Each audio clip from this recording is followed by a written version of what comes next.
Hi, this is Kevin Richards from RPM Vocal Studio, and you're listening to the Musicality Podcast. Very nice. Great. And can you do it in a Mickey Mouse voice? Hi, this is Kevin Richards from RPM Vocal Studio, and listening to the Musicality Podcast. Ever wondered why some people seem to have a gift for music?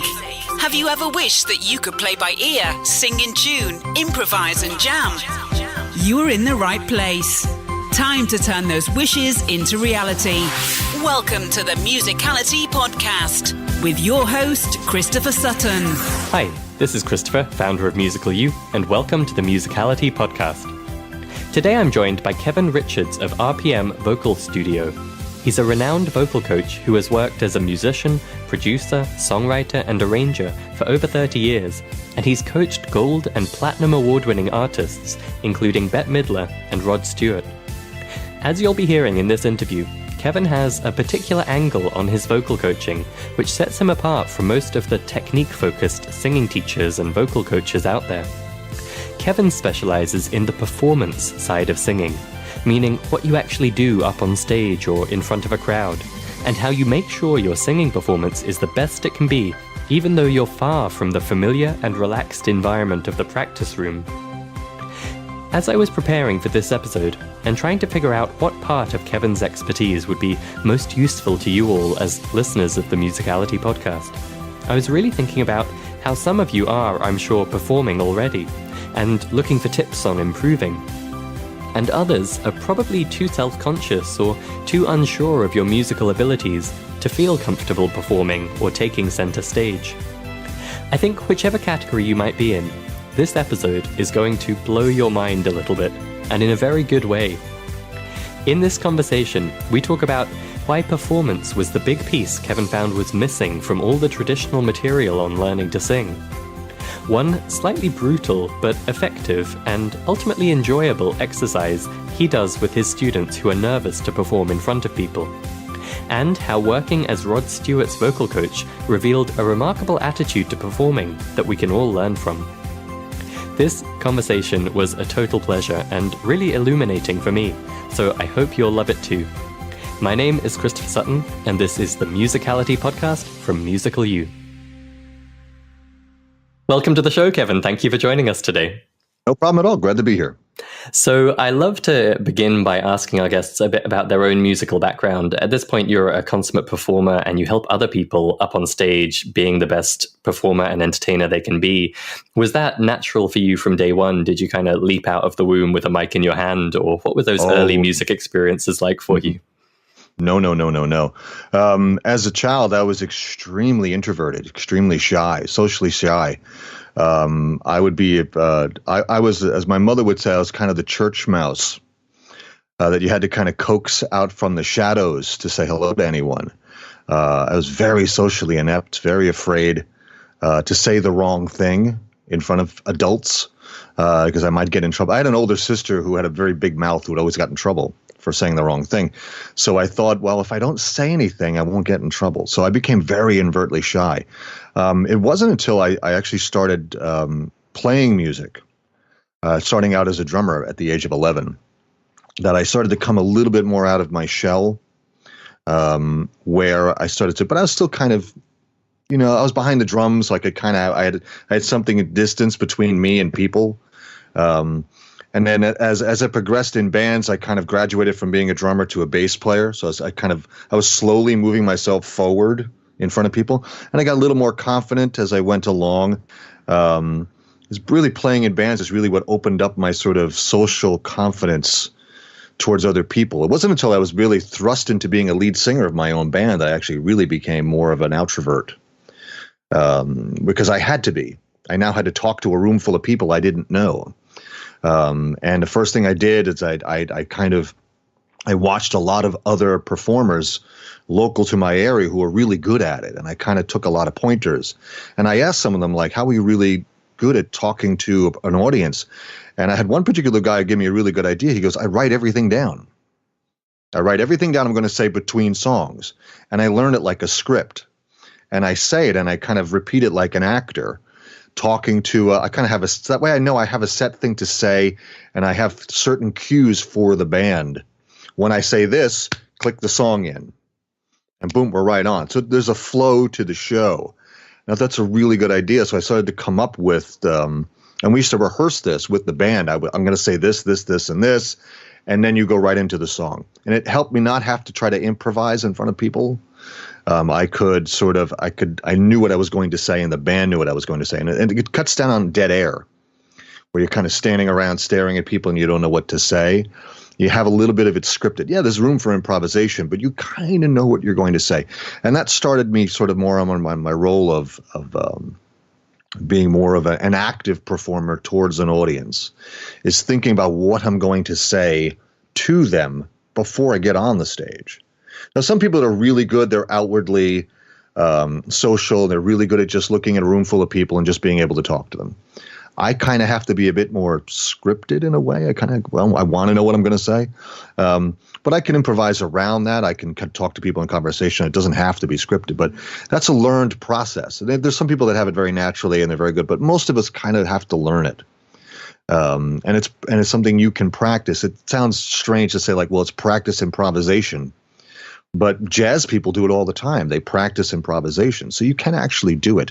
It's just knowing, your audience and the people that you're going to be talking to generally. I mean, audiences vary from place to place when you play, but they're pretty much the same demographic most of the time. So you can kind of work up jokes and things to say that will work across the audience and things like that. And it'll work. That's just a start. Then you get just really good at just being able to kind of think off the top of your head. And that just happens. Like if you knew me in high school when I was like 14, 15, you would never picture me sitting here doing this, having a podcast with someone, because I was so shy and so to talk to people and to be on YouTube and to be putting videos out and stuff that you would have never imagined that person then being who I am today. And that was just a slow thing that happened over time. People look at me today and they think I was always like this, but no. I was a very, very shy kid. Interesting. Well, I'm sure that's really encouraging to a lot of our listeners who, as you say, if they looked at you now, would assume you were just kind of born doing it this way. If I can do it, anyone can do it. Yeah, because I was my parents had me going to child psychologist. That's how bad it was. Wow. And let's dwell for a minute on those early years. Aside from the performance aspect that you scripted and practiced, what was your music education like? How were you learning music? Well, I had no real formal musical training except for drums. When I first got into wanting to play the drums, not really sure why. That seemed to be the instrument that called to me at first. I liked the kind of rhythmic aspect of it. I was always a kid who kind of always bopped his head to music whenever I heard it. So that appealed to me first. So my parents were like, okay, well, if you're going to learn this, we're going to have you take you to lessons and learn the proper weight and all that. I took lessons for a couple of years. But in terms of learning every other instrument I play, like guitar, bass, and piano and things like that, it's all self-taught. Just from books and watching people play and have other people show me things and all of that, and I learned it. And I get a little bit better over time. I'm no virtuoso on any of those instruments. I'm probably best as a drummer because I played that the longest. But I'm competent enough to do what I need to do. You don't have to be the best guitar player in the world or the best bass player in the world. My thing was just to be a really good songwriter. Try to write really good songs. You don't have to be the best guitar player in the world to write really good songs. So you don't have to be the best piano player in the world or the best, whatever singer even to write a good song. It was about learning the craft of songwriting, because not every musician that you see out there is the greatest on the planet. Some of them are pretty average actually. But they do what they do really well. And that's the more important thing. You don't have to be the best at what you do. You just have to do what you do really, really well. You don't have to be the best on the planet, You can just be really good at what you do. Like the Beatles themselves, as individual people, were not the greatest musicians on the planet, but together as a team, they worked really, really well. And that's more important in terms of a group dynamic or even a solo dynamic. Do what you do, but do it really, really well. And you said something there about being kind of thrust into the position of lead singer. Had you been learning to sing or practicing singing up till that point? Well, I was always a singer. I could always sing as a kid. I always had good pitch and a good ear growing up because my father was a really good singer. My mother couldn't carry a song if it had handles. But my father had a really good singing voice, a really nice baritone voice, and he was also a championship whistler. Oddly enough, interesting. Yeah, he had really gift for whistling and do bird calls and things, all that kind of stuff. So I learned kind of a little bit from that. And my thing was listening to voices and picking out the subtleties and characteristics of individual voices. And at an early age, I started to do vocal imitations, vocal impressions of other people, of my family members, of people that I saw on TV and cartoon people. I used to start, and I picked up on how the voice sounds and how to manipulate your voice to make it sound a certain way. But I never really wanted to be a singer. I wanted to be a musician, really, but I could always sing. And in all the bands I was in before I was a lead singer, I was always doing all the backing vocals. I was doing all the harmony vocals, which was difficult to do from behind the drums. So that's why I kind of moved to being bass player, so it was a little bit easier.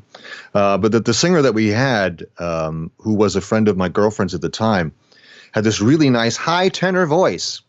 So his voice was perfect, and he could make it growl and scream. So he was perfect for like that 80s hard rock thing that we were doing. So he was the singer.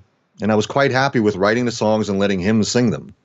And he was a very outward personality, so he was really good at talking to a room full of people. So he was the perfect front man where I could just kind of be in the background and do everything. But then he left. He got a really good job offer at the age of 21. And he left and moved out of state.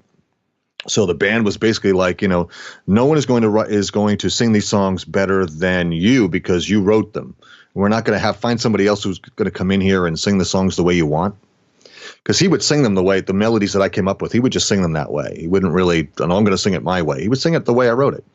So we're never going to find anybody like that. So you sing your own songs anyway. So I got thrust into being the lead singer when I really didn't want to be. So and that was, oh my God, I'm thrown into the lion's pit. I don't know I've never done this before. And I found out how really inadequate my vocal ability was in terms of singing my own songs, because I keyed them for his voice, which was a tenor voice. And as you can hear, I have more of a heavy low baritone. So it was difficult for me to sing a lot of my own songs because they were keyed higher. So I was like, maybe I should go find out how to sing these songs. So that's when I started my journey into vocal instruction and research and learning about the voice and all that. And this was probably 1987, 88. So I've been doing this 30 years. And I got my first book in 1988 or 89. I bought a book or something with like a cassette thing in the bookstore in 87, which didn't really help at all because it was geared towards like musical theater people. It wasn't into, let's sing 80s hard rock. It didn't really relate. So I didn't really get much out of that. And the first book that I bought, which I still have somewhere, is a book by Mark Baxter. There's another good vocal coach out of Boston. And his is the Rock and Roll Singer's Survival Guide, which was the only book I ever saw in a bookstore. You figure kids, there was no such thing as the internet back then. We actually had to go into a bookstore and look at books on a shelf like a library. And it was the only book I saw that had anything contemporary in it. It said Rock and Roll Singers. I was like, there we go. And Mark's book is great. It's a great reference if you're looking for your first book to buy on singing. It's a great book. It's very easily written out, nice illustrations, nothing really heavily technical.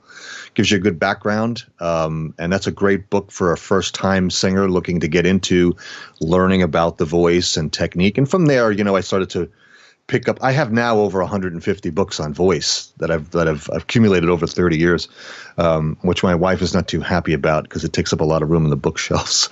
But they go all the way back to like 1900 and stuff. I go to rare bookstores to find way out of print books and stuff, and I read them all and I absorb what I think is useful and all of that. And that's part of where I came to how I teach today is that accumulated knowledge distilled down to what I think is important for performers. Interesting. And you're clearly better positioned than most to answer this. But if you think back to that stage, what kinds of things were you struggling with, and what kinds of technique or insight did you need to get to kind of go from being an unsure lead singer thrust into it to someone who was confident and capable doing that role? Right. Well, the very first rehearsal as me as lead singer opened my eyes immensely about how inadequate I was as a singer because I could barely get through 40 minutes. 35, 40 minutes. And I was like this. So I was like, I bet I should go look maybe up somebody for some instruction. And I started to learn about how the voice worked and how to breathe properly and how to, your diction and your articulation and resonance. And I started to learn all about that stuff. And I became fascinated with how the voice works. Because I said I'd always been a listener and observer of people's voices by imitating them and stuff like that. But I had no really scientific basis of how the structure worked. So once I kind of got a bit more background information in terms of the mechanics of singing, I became fascinated by that, and it fueled my curiosity in wanting to be a better singer. Because if I can learn to do this, and this, and I heard about the baritone curse. That if you're a baritone, you can't sing high and all this. And I had a couple of teachers tell me that. And they didn't last long as a teacher with me. So I found the one that said, no, you can learn to sing high. You won't sound like the people that you like who are actually really tenors or high baritones, but you can sing the same notes. You can get up there. You'll just sound slightly different, but you can achieve that. And that's when I finally got some hope into singing the way I want to sing. And that's also a basis of what I get when I teach other people, because they come to me and they don't think they can sing there either. And I'm like, oh, no, if I can learn how to do it, so can you. Because the voice that you hear now is, 20 plus years of accumulated, research and training, but it didn't always sound like this. I wish I could find a cassette tape I had of me at like 15 or 16 strumming along on my guitar, some Beatles songs and stuff, and you could see how awful I sounded trying to sing some high Paul McCartney stuff, and it was really bad. I could barely sing over middle C on the piano at one time. It was really bad, and my voice would crack and stuff. It was horrible. We'll definitely have some links in the show notes to this episode to specific YouTube videos where people can see and listen to what your voice can do now, because it is quite incredible. Right. It was never, I could barely do any of that stuff before. Yeah. I feel like we could do an entire 2-hour conversation about vocal technique and all of the insight and wisdom you have on that front in terms of pitch and range and breathing and dynamics. But the thing I was most keen to pick your brains on is really the performance and charisma side. And I think the next stage in your musical journey, or at least a stage which soon followed, was a tour in Europe and the Far East with a band around 96. Is that right? Correct. Mm-hmm. Yeah, we got the band itself had broken up in 1993, but unbeknownst to us, the manager that we had at the time kept submitting our material to independent record labels all over the planet. He just kept pushing it for 2 years after we had broken up as a band. And finally, Taichiku Records out of Japan, which was a division of Panasonic, picked us up, or at least wanted to pick us up. And they took what we had already recorded and said, we want you to go in and record 3 more songs to add to this, so it's a full thing, because I think it was 6 songs on the original thing that we were submitting. So we have 9, so we can put this out on the label. And so that was an interesting thing, because in the interim of those 2 years where the band had broken up, 2 guys in the band had become enemies with each other. They hated each other, couldn't stand to be in the same room. I'm not really sure, even still to this day, how that happened, and why they hated each other afterwards, because they were good friends during the band period. So that was an interesting thing to have to work around, of them trying to get along for this tour. But we kind of sat down and was like, for the betterment of the experience, put your personal stuff aside and let's just work on this. And we did, and we got picked up, and we rehearsed, and we went out, and they flew us out to Los Angeles first, because we're here in New York, and we went to Los Angeles. We had 3 days of rehearsals for the tour, where we had a musical director, I guess you could call him a musical director, keeping us under time, make sure we didn't run over time and all of that, and listening to the order of the songs and all that kind of stuff. And this was from the label. And then our first show was in Tokyo, and we did a show in Osaka. And then we played in Seoul, Korea, to 13,000 people in an outdoor festival, which is my largest crowd up until that point. From 13 people to 13,000 goes a long way in suddenly thrusting into. And I actually find it easier to sing in front of thousands of people than like dozens who are right in front of you staring at you with their arms folded. Impress me, dude. Go ahead. Rather than 13,000 people are just kind of awash, a sea of people out in the distance. That's easier to sing to because you don't have to look anybody directly in the face. And I find that a little bit more comforting than, and plus if I don't wear my glasses and stuff, they're all just a fuzz anyway. So it was even easier, I actually found that easier and a larger crowd than a small crowd right in front of you staring in your face where you can look at them. That's more unnerving to me. But we went through it and it was 6 weeks. We went through like Manila, the Philippines, and we came up through all those Pacific islands into Belgium, and then we played in Sweden and Germany and Italy, Greece, France, and our last show was in London at a small venue there, opening for this band called oh God, it'll come back to me later. They were on the same label at the time. They're on a different label now, but at that particular time they were on the label, and we were opening for them through the Asian area there. We were through like Japan, Korea, and China and all that. They had another band on the bill who was an Asian band who was on the same label, who was big in that market. They were unknown outside of Asia or the Far East, whatever. So they opened. They were the third act on, or the first band on, through those dates. And then after, when we got to Europe, they jumped off the tour. And that was a huge experience to me because I learned how the business worked in terms of the business of touring, how it worked in terms of your budgeting and timetables and being on time and sound checking and not getting a sound check and make sure you're off here and you're back in the van and back at the hotel so you can catch the train or catch the flight. Living out of a suitcase, the troubles of air travel, and all that kind of stuff in terms of keeping your voice hydrated and moist and traveling on airplanes and things like that and waiting for long period, and the change in temperatures and going from a relatively warm Japan and like South Korea to going to like really, really hot Manila. That was an interesting experience going from that kind of humidity into the Philippines and stuff on those islands, and then going back to like Belgium where it was nice and cool. Even though it was the summer, it wasn't that hot. It was June, so it wasn't that bad. But I learned a lot about the business of touring in terms of money constraints and how much you get to spend each day for food and incidentals and all that kind of stuff, because you're not really paid while you're touring, you're paid afterwards. But they give you like a sort of a stipend, kind of a little bit of spending money while you're around. The tour manager will kind of, okay, guys, here's like $10 to go out and eat food for the day. So you have to make it stretch. I mean, yeah, we're provided food backstage at the venue, but would you like give you a day off? You don't have a lot of money to like go out and, gallivant around the city and do a lot of tourist stuff because you're on a lot of constraints because, they weren't spending a lot of money on the tour because, this wasn't a giant label or anything like that. So they didn't have a lot of tour money. So I learned a lot about budgeting, and I do this with other students of mine who are going out on tour. I have some students here in the States that do small tours where they go out for a week or two, and I help them kind of budget out their tour schedule in terms of gas money and hotel money and what you're going to make from the gig and how to kind of maximize that expenditure as they go through the process, because you can end up broke very easily at the end of all of that. Even in the middle of it, you'll end up broke. Fascinating. And on the vocal side, were you teaching at this stage? Were you already coaching other people? No.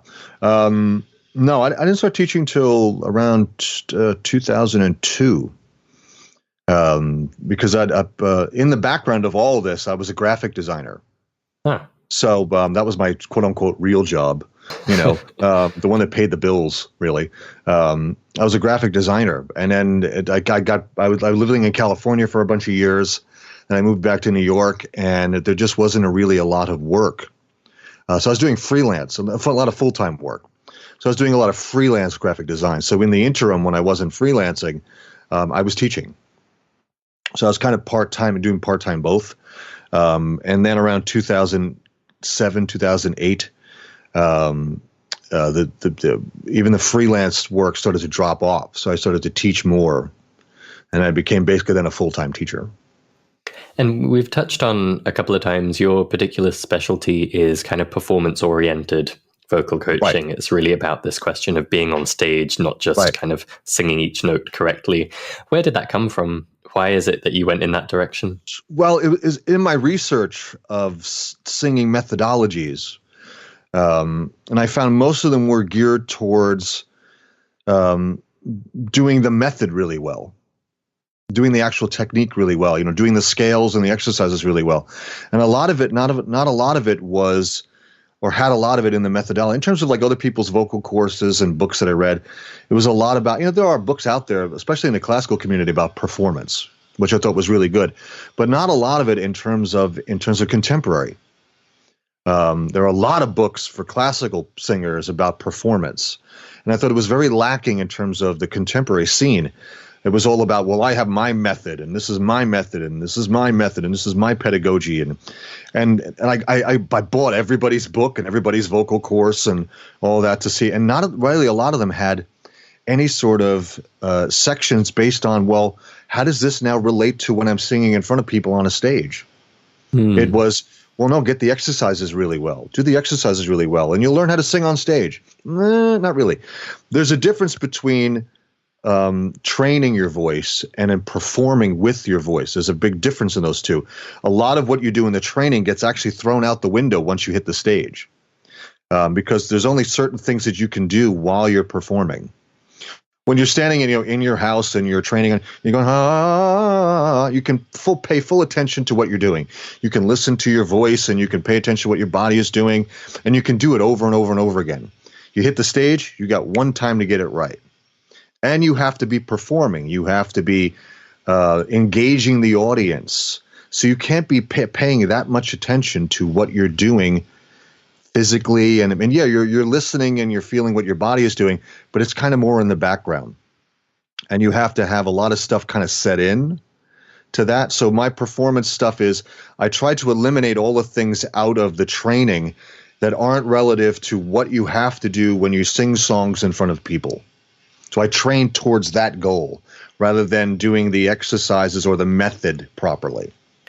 Very cool. I'm reminded of something my singing teacher in high school told me when we were talking about breathing. And she was saying, it's all very well to be stood here in the practice room, carefully monitoring your posture and getting your diaphragm just right. But if you're going to sing an opera aria and in the scene you're lying on a bench, you're not going to be able to do it that way. How is that relative? Right. Those two things aren't related now. You have to be able to sing in every position. So the idea of like, well, I have to have perfect posture and my breathing has to be, well, that doesn't, how about if you're Quasimodo in a thing? Exactly. Or in what is it, Faust, who is the devil, and half the performance, he's hunched over to look menacing. He's not in perfect posture. Well, he still has to be able to sing. So you have to learn how to do that as well. I have to be able to sing in every position and be loose with my body, not perfectly standing up straight. The idea of posture comes from how it looks on stage. Well, the heroic stance of the hero in the opera, he stands very straight and he looks very, heroic. It's posture. But there are lots of in Rigoletto, there's one of the guys, the jester, whatever, is hunched over most of the time he's performing. He has to be able to sing in that position. So where does then his posture come in? And that's what I mean. You can't be. That's why I said some of the methodology doesn't always apply to actual singing on a stage. It's all well and good in the studio, but in real world application, a lot of that doesn't apply. So you have to have alternate ways of training to kind of cover all the various aspects of what you'll do on a stage. So let's unpack that a little. I think if we were going to talk about technique, it would be easy for either of us to reel off a list of the stuff we'd talk about, like breathing and posture and dynamics and phrasing and range and all of that good stuff. If we talk about the performance side, what are the various aspects there that you'd be digging into with a student or helping them with? It's not only the aspect of the tonality of their voice. And the idea is that you're not going for a perfect performance. You're going for an optimal performance. You're going into sort of you're going into the pit, so to speak, as I like to call it. You're kind of being thrust into the pit, into the firefight, knowing that things are going to go wrong. and that it's okay that they go wrong. You try to minimize them as much as possible, and you don't let it bother you while you're performing. Don't let it. You just know that's going to happen. Things are going to happen. Things are going to go wrong. It's okay. And that's why I talked, like you talked a little bit about pre-interview before we got on the air about one of my videos about confidence is overrated. And this is a lot of people put this, well, I have to be confident in front of people. I'm like, well, how do you be confident? You can't just, it's not a light switch you just flick on. Now I'm confident. You have to have belief in your abilities. You have to actually be training for the stage. So when you go out on the stage, you're comfortable in that position. If all you're doing is training and standing straight and doing singing exercises in a studio, and you're thrust on this, there's two totally different environments. So I train people to perform on the stage. I have them holding a microphone with the stand. If they're a guitar player, I have the guitar on them while they're singing. So they're kind of more in that element.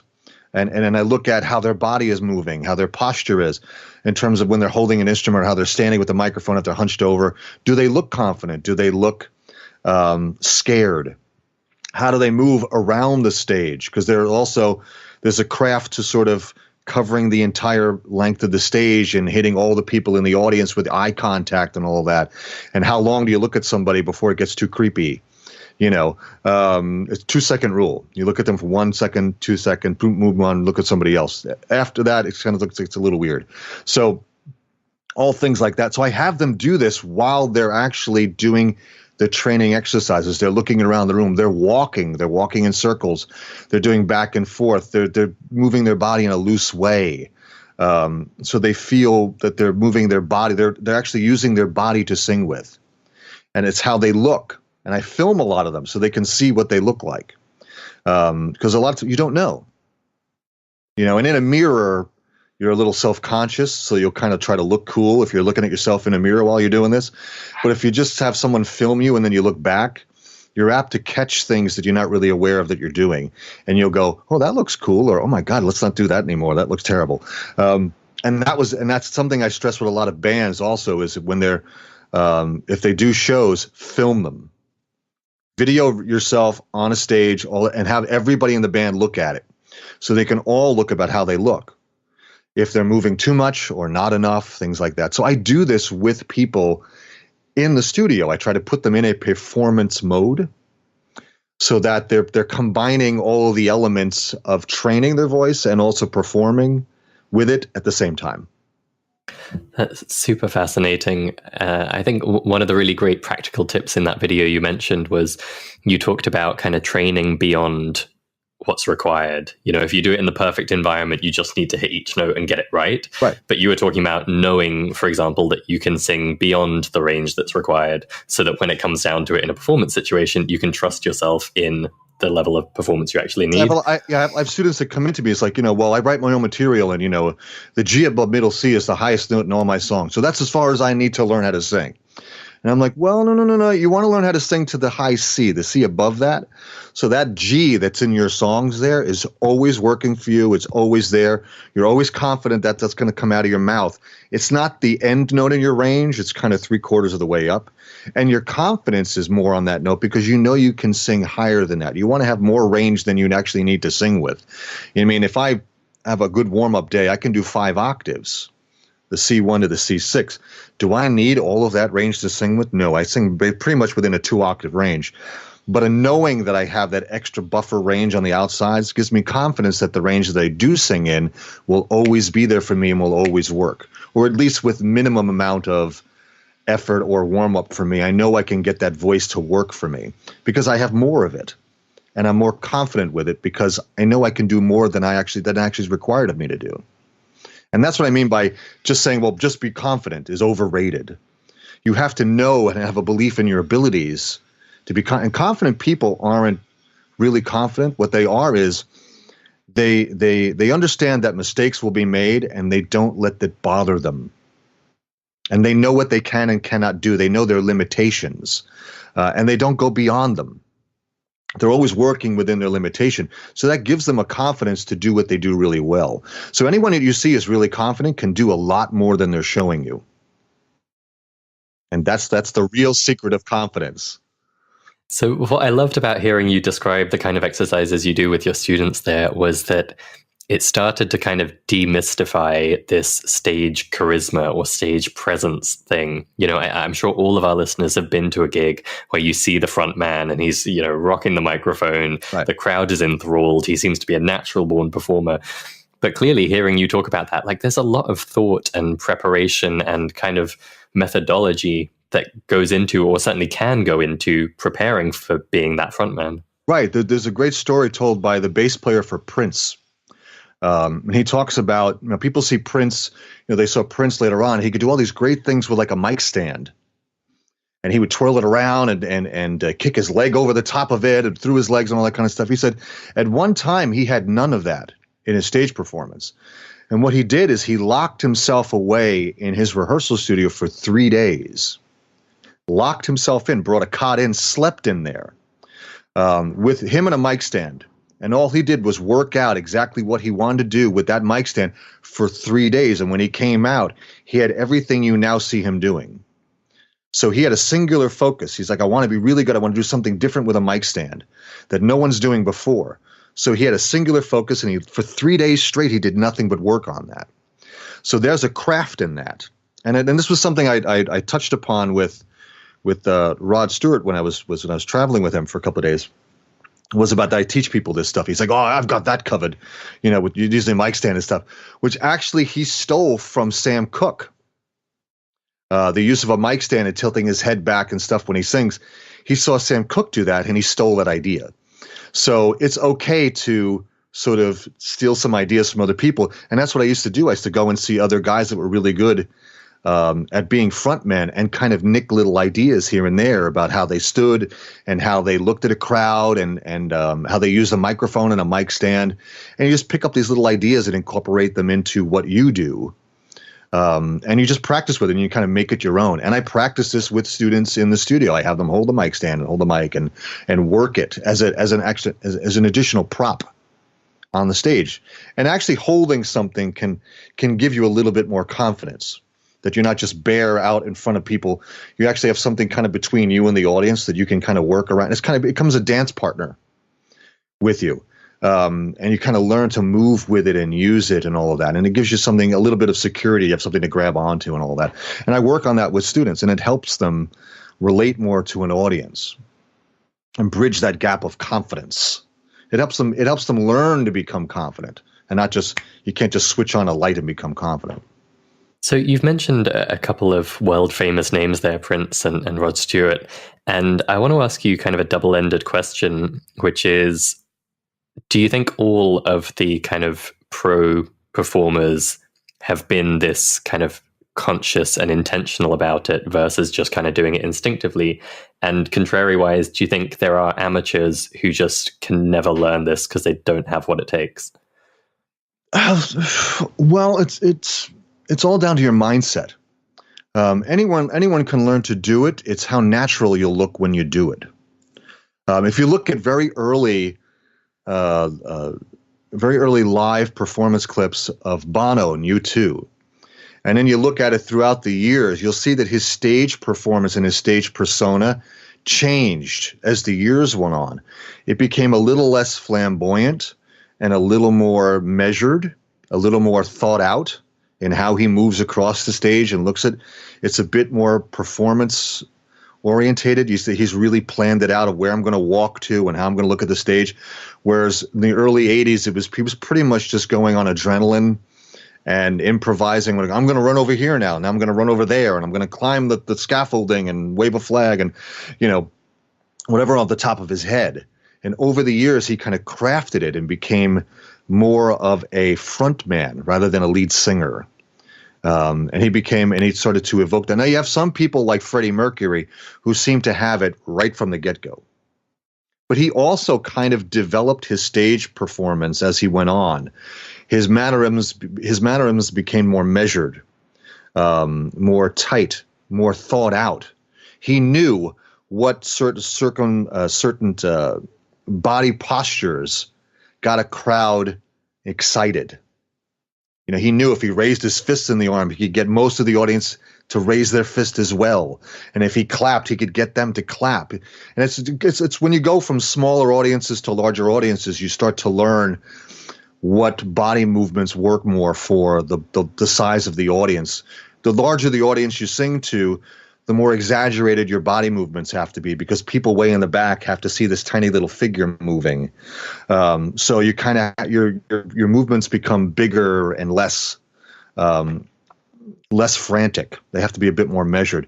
And you watch these guys. Now, Freddie sort of seemed to have it from the beginning, but he developed it over the years because he learned at each concert what works and what doesn't work, and he threw away the things that didn't seem to work or looked goofy to him. And then what worked and what seemed to look cool, and his body posture became different. He stood more straight, and he thrust his air, and he made X's a lot. If you notice, he spread his legs wide and he put his arms out. He made an X that looks really good from a stage from a distance. And he used the mic. He used half a mic stand, kind of a thing, and all that kind of stuff, which was a unique thing that nobody was doing before that.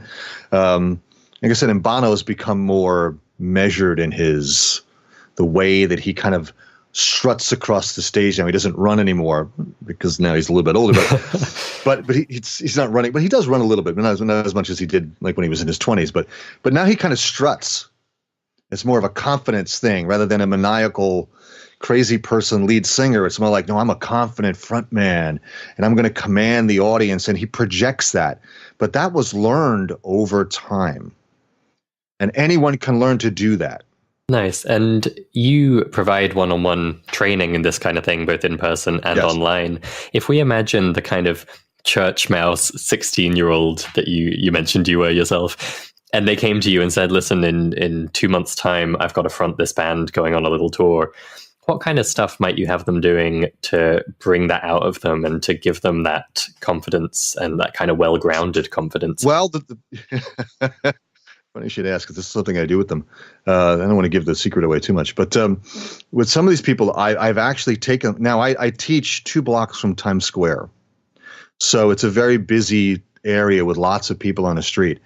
And I'll say, well, if you want to not be afraid of doing something in front of people, let's go do it in front of people. And I take them downstairs, out of the studio, down and onto the street. So we're going to stand here and we're going to sing a scale in front of people as they pass by.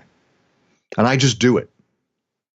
I just go, no, and I just do it right in the middle of the street, because New York City, people don't care. That's the least crazy thing you'll see somebody doing on the street anyway.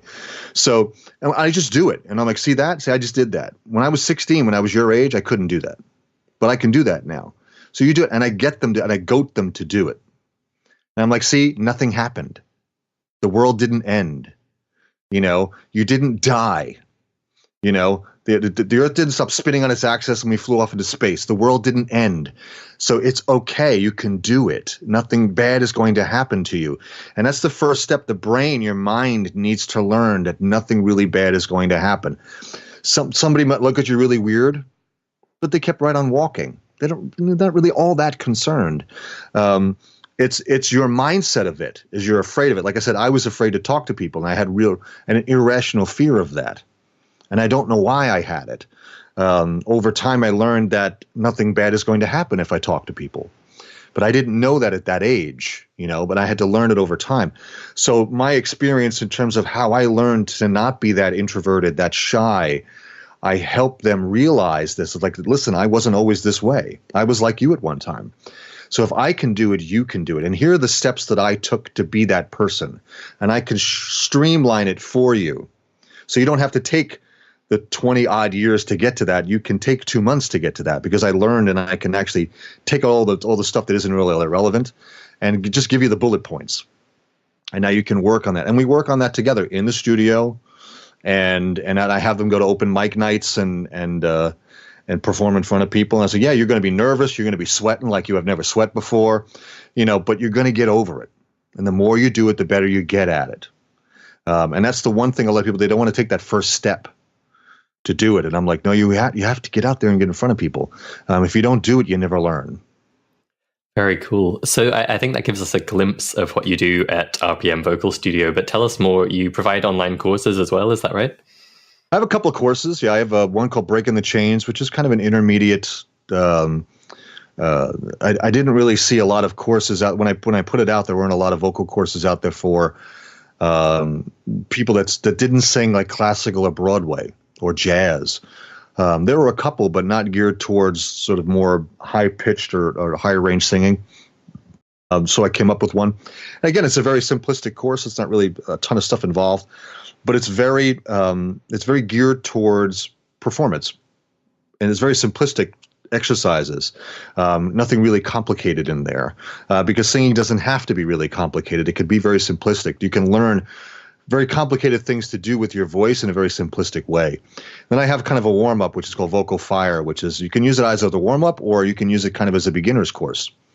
It's kind of an intro into learning how to use your voice in a very light way and kind of learning how to kind of work the inner mechanics of it all.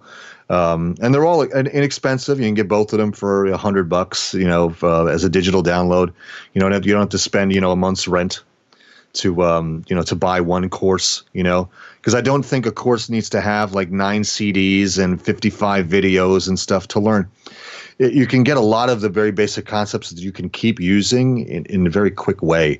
So those are on there. That's at thevoxshop.com, but you can it's a link to it on RPM Vocal Studio. But yeah, I have a couple of those. And then I teach people online and here in the studio in New York City, all the techniques in those things and more. I've kind of expanded on those courses over the years because that was 10 years ago. And I've added to it and things like that and things that are more relevant. Like I said, I do a lot of relative training for people. Most of the people that come to me are usually active performers already. So I help them do what they already do better. But a lot of people ask me, well, do you teach beginners? Because they see Rod Stewart and they see Bette Midler and they see all these other professionals on my website. Do you teach beginners? It's absolutely. I absolutely love a beginner because I want to show them the path that I took, and that they can take a similar path and achieve the same thing I have. Because I said, if I did it, anyone can do it. I was not gifted as a singer. What you see now is an end result of a lot of training and a lot of knowledge and a lot of talking to a lot of other people about their voice, getting to know other singers and what they do. It's a never-ending thing. It never stops. I mean, the fact that I'm doing this podcast is one of them.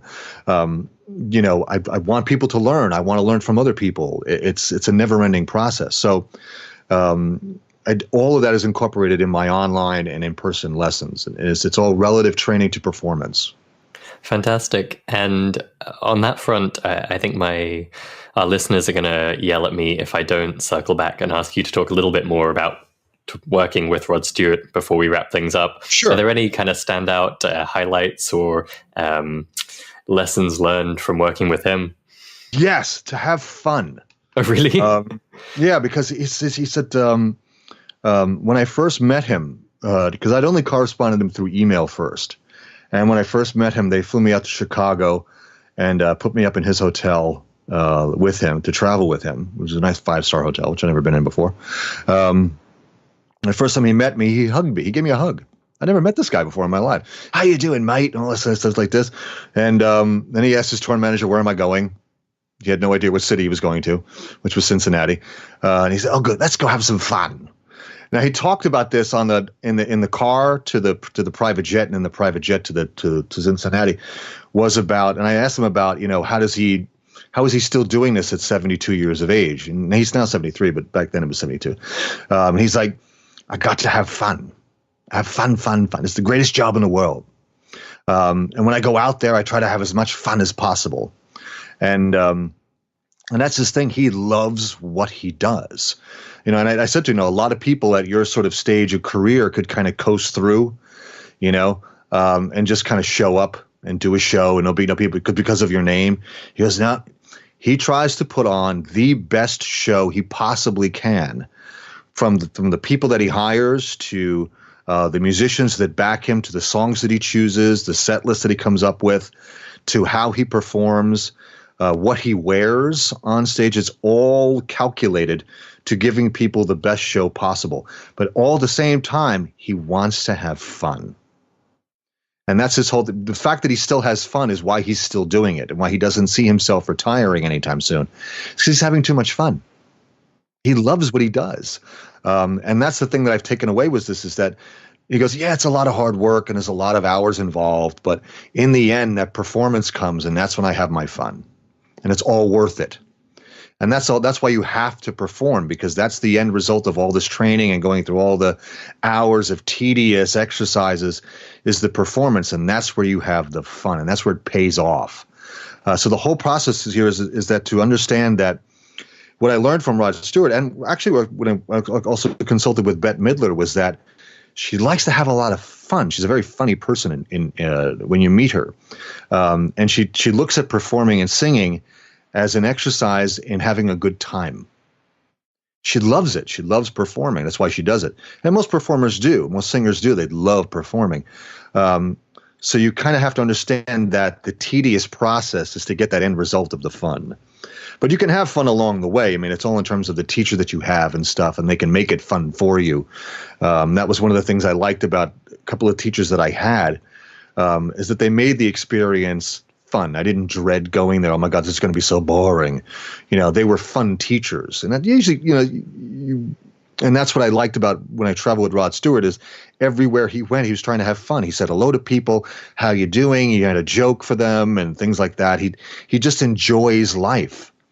And I said, well, if someone at that stage of their game can still be having fun and still look at it as having fun, someone just beginning the process or in the middle or even 3/4 of the way through the process should be looking at it the same way.